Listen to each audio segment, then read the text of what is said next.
안녕하세요. 한다할인의 끝티처입니다. 네, 선생님들, 오늘은 제가 동화 구현을 어떻게 하면 좋은지 그 팁에 대해서 이야기를 해보도록 하겠습니다. 네, 선생님들, 동화 구현은 도대체 어떤 뜻일까요? 제가 정확한 의미 전달을 위해서 검색을 해봤거든요. 그랬더니 이렇게 나와 있더라고요. 동화나 만담을 여러 사람 앞에서 말로써 재밌게 이야기하는 거예요. 그런데 우리가 흔히들 알고 있는 동화 구현, 그리고 이렇게 제 영상을 시청하시는 분들이 생각하는 동화 구현이라 하면 대부분 이런 걸 거예요. 그 동화 속에 나오는 등장인물의 목소리를 흉내내어서 아주 재밌게 동화를 들려주는 방법이라고 많이들 생각을 하시고 계실 거예요. 네, 선생님들, 본격적으로 이제부터 동화 구현을 잘하기 위해 내가 무엇을 준비해야 하는지 이야기를 해볼 텐데요. 바로 그 첫 번째는 자신감이에요. 자신감. 딱 감 오시죠? 왜 자신감인지.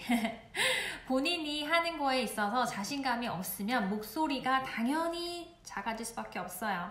그렇기 때문에 나는 지금 이 동화에 나오는 누구다, 이렇게 생각을 하면서 연기자가 된 것처럼, 네, 그리고 우리 아이들은 내가 동화를 가장 잘 들려줄 수 있어, 이런 생각으로 동화를 들려주셔야 내가 자신감이 여기서부터 올라오면서 이제 목에서 탄력을 받아서 밖으로 샥 이렇게 나오는 거거든요. 그렇기 때문에 반드시 나는 잘하고 있어, 잘할 수 있어, 아이들이 좋아하는구나, 이렇게 생각하면서 자신감 있게 들려줘야 합니다. 자신감이 없는 선생님들은 어떻게 하시냐면 그냥 본인도 재미가 없는 거예요. 그 시간이 동화를 들려주는데 재미가 없고, 그렇기 때문에 그냥 빨리 줄글로 읽은 다음에 끝내려고만 해요. 듣는 사람도 재미없고 하는 사람도 재미없고 정말 시간을 재미없는 시간으로 보내는 게 되겠죠? 그렇기 때문에 저는 최대한 저도 즐겨요. 동화를 들려줄 때는 제가 그냥 재밌거든요, 동화 들려주는 게. 그리고 아이들도 막 깔깔깔깔 웃어요. 너무 재밌으니까. 그리고 제가 막 웃긴 표정 나오고 이러거든요. 그렇게 그 정도로 할 정도로 본인이 자신감에 차 있어야 해요. 네, 그래서 자신감을 먼저 준비들을 하세요. 준비되셨나요? 그래야만 다음 단계로 넘어갈 수 있습니다, 선생님들. 자, 그렇다면 두 번째는 어떤 게 있을까요? 동화를 들려주기 전에 내가 들려줘야 할 동화를 미리 한번 살펴보시면서 이 동화에는 해설이 어느 정도 비중을 차지하고 있고, 그리고 대화체는 어느 정도 비율로 들어가 있는지를 일단 보세요. 왜 제가 이걸 보냐면 아이들은요, 대화체를 굉장히 좋아해요. 왜냐? 아이들은 누군가가 말을 할 때 거기에 감정이입을 조금 해서 듣는 경향이 있어요. 되게 순수하거든요, 아이들은. 그렇기 때문에 대화체가 적은 동화일 경우 비율상으로 8대2 정도 되는 게 있어요. 보면 뭐 대화체는 2밖에 안 왔는데 다 해설 줄글로 설명을 하는 거예요. 8 정도 비율은. 그렇다면 어떻게 하는 게 좋을까요? 당연히 개작을 하셔야 되겠죠? 근데 어렵게 생각하지 마세요. 저는 그렇게 막 써서 개작하고 그러지는 절대 않고요. 저 같은 경우에는 그냥 바로 들려주면서 해설 제가 보이잖아요, 글로 해설이. 그럼 그 해설을 그냥 그때그때 맞게 대사로 바꿔서 치는 거예요. 그냥 대사로 막 바꿔서 그냥 제 마음대로 그냥 막 말하는 거예요. 내용만 틀리지 않으면 됐죠. 그래서 제가 그 해설에 맞는 대사를 칩니다. 이렇게 들려주시면 되세요. 꼭 그거 그대로 읽을 필요는 전혀 없어요. 그게 더 재미가 없어요. 그리고 또 어떤 것을 파악하시면 좋냐면 이 동화책에 등장인물이 몇 명이 나올까. 그런데 선생님들 이렇게 하시면 구현을 좀 자신 없는 선생님들은 너무 많은 등장인물이 나오면 어떡해, 이렇게 생각하시는데 대부분의 동화에는 그렇게 많은 등장인물이 나오진 않아요, 사실. 그리고 많은 등장인물이 나오더라도 거기에서 주인공 역할을 하는 등장인물이 있거든요. 그 목소리만 잘 내셔도 정말 플러스 돼요.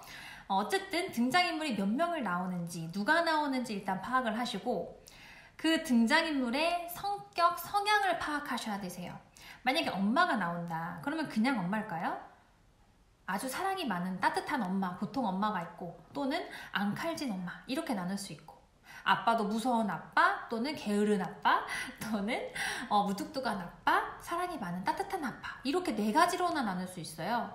할머니도 어떤 할머니는 마녀같이 못된 할머니, 또는 인자한 할머니, 할아버지도 마찬가지고, 꼬마아이들도 마찬가지예요. 아주 심술궂은 남자아이, 또는 아주 새침대기인 여자친구, 이런 식으로 그 아이가 어떤 성격적인 특성을 갖고 있는지 미리 탐색을 하셔야 그거에 맞는 목소리를 흉내내실 수 있으신 거예요. 그 다음에 세 번째로 본격적으로 이제 구현에 들어가기 앞서서 이런 질문을 주시는 분들이 계세요. 많이들. 저는 절대 전혀 목소리의 변화를 할 수 없는데 어떻게 재미있게 동화를 들려줄 수 있을까요? 당연히 있죠. 꼭 목소리가 바뀌지 않아도, 그리고 목소리가 바뀌었을 때도 적용하면 더 재미있게 들려줄 수 있는 방법들이 있어요. 바로 말을 빠르게 하고 느리게 했을 때 캐릭터가 굉장히 다르게 다가옵니다. 말을 빠르게. 그리고 캐릭터에 따라서 목소리를 크게 하거나 또는 작게 하거나 이렇게 강약을 조절하는 방법도 있고, 그 다음에 세 번째 어투가 있어요. 마기 할머니랑 인자한 할머니랑 어투는 같을 수가 없겠죠? 그렇기 때문에 어투. 그 다음에 추임새. 어떤 추임새가 있을까요? 예를 들어서 돼지가 나왔다고 해요. 그런데 책에는 얘들아 안녕? 이렇게 적혀 있었어요. 그런데 우리가 조금 더 추임새를 넣을 수가 있는 거예요. 얘들아 안녕? 이렇게 꿀꿀을 앞뒤로 놓는다면 아이들이 더 재미있어 해요. 그 다음에 또 어떤 것이 있을까요? 다섯 번째로는 바로 감정을 싣는 거예요. 이게 정말 중요하다고 저는 생각을 해요. 감정을 싣는다는 건 여기에서는 한 가지로 표현이 되지만 사실 실제로 이렇게 들려줄 때 감정을 싣게 되면 목소리의 변화, 그리고 또 어떤 게 바뀌죠? 네, 표정도 바뀌고요. 그리고 또 제스처도 바뀌게 돼요. 그렇기 때문에 감정을 내가 그 캐릭터에 얼마나 녹아서 들어가느냐에 따라서 이제 표정으로 말하는 거예요. 애들 다 표정 보고 있어요. 교사의 표정. 동화책 들고 있잖아요. 저희 표정 다 보여요. 그러면 재미있을 때는 막 깜짝 놀랄 때는 막 소스라치게 놀라기도 하고 막 그런 거예요. 그러면 아이들이 정말 깔깔깔깔 웃거든요. 그러면서 감정을 꼭 넣으셔서 읽으시라는 거. 이렇게 5가지를 미리 인지하시고 그 다음에 다음 영상에서 저와 함께 목소리를 어떻게 변화시킬 수 있는지에 대해서 이야기를 나눠보면 좋을 것 같아요.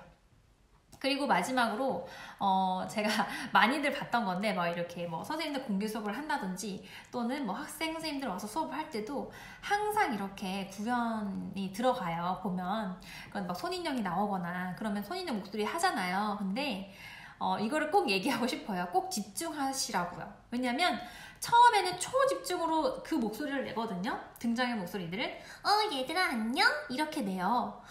이렇게 내다가요. 점점 이렇게 제 목소리로 그래서 얘들아 오늘은 나와 함께 어딜 가보자. 갑자기 자기 목소리가 나와요. 자기 목소리가. 근데 본인은 몰라요. 왜냐면 그 집중이 점점 떨어지는 거예요. 내가 지금 이 손인형 끝난 다음에 다음 수업에 이걸 해야지라는 거 생각하다 보면 갑자기 손인형이 내가 되어 있어요. 그렇기 때문에 내가 끝까지 이 목소리를 그 손인형이 들어가기 전까지, 그러니까 구현이 될 때까지는 그 목소리를 반드시 내도록 노력을 하시고 탁 집중을 하셔가지고 하셔야 한다는 거 꼭꼭 기억하셨으면 좋겠습니다. 그리고 저에게 동화 구현에 관한 의견을 물으신다면 저는 반드시 동화 구현을 연습하라고 꼭 그렇게 이야기를 드리고 싶어요. 제가 아끼는 사람일수록, 제가 실제로 아끼는 선생님들에게는, 이제 어린 선생님들께는 제가 꼭 연습하라고 그렇게 항상 얘기를 해요. 왜냐하면 이것이 정말 도움이 돼요. 교사 생활을 하는 데 있어서. 내가 동화를 읽는 시간뿐만이 아니라 이야기 나누기 또는 다른 대집단 수업 또는 내가 주의 집중을 해야 되는 시간에 내가 어떤 목소리를 흉내낼 수 있고, 그래서 어떤 캐릭터가 나와서 이야기를 했을 때 아이들은 정말 반응이 너무너무 좋거든요. 한마디로 그거는 뭐냐면 초집중되는 시간이 되는 거예요. 아이들이 이렇게 하면서 정말 놀랄 정도로 집중을 해요. 거기에 대해서. 내가 구현을 잘 못한다고 생각하시는 부모님들 또는 선생님들은 어떻게 하시면 되냐면 내가 잘할 수 있는 캐릭터를 하나를 딱 만드세요. 딱 하나만 만드셔서 그거를 가지고 계속 쓰시면 되신 거예요. 내 지금 목소리와만 조금 다르게 느껴지면 되는 거예요. 그거는 목소리 변화도 있고 제가 알려드린 5가지 그런 부분을 인지를 하시고 목소리를 내시면 아마 다른 캐릭터로 느껴질 거예요. 그렇게 하실 수가 있어서 한 가지를 꼭 만드셨으면 좋겠습니다. 저는. 그리고 이렇게 제가 오늘 알려드린 팁들을 숙지하시고 저와 함께 다음 영상으로 넘어가셔서 한 번도 해보시지 않으셨던 또는 부모님이나 또는 선생님들께서는 나는 도대체 어떤 캐릭터를 만들 수 있을까를 저와 함께 하나씩 목소리 흉내를 내면서 만들어 가셔도 좋을 것 같아요. 물론 조금 부끄럽고 창피한 시간이 될 수는 있지만 그 시간이 선생님들께 또는 부모님들께 우리 아이를 집중시키는데 굉장한 도움을 줄 거라는 걸 제가 정말 확신해요. 그렇다면 오늘 영상도 많은 도움 되셨으면 좋겠고요. 그러면 우리 이어서 다음 영상에서 만나도록 해요. 안녕!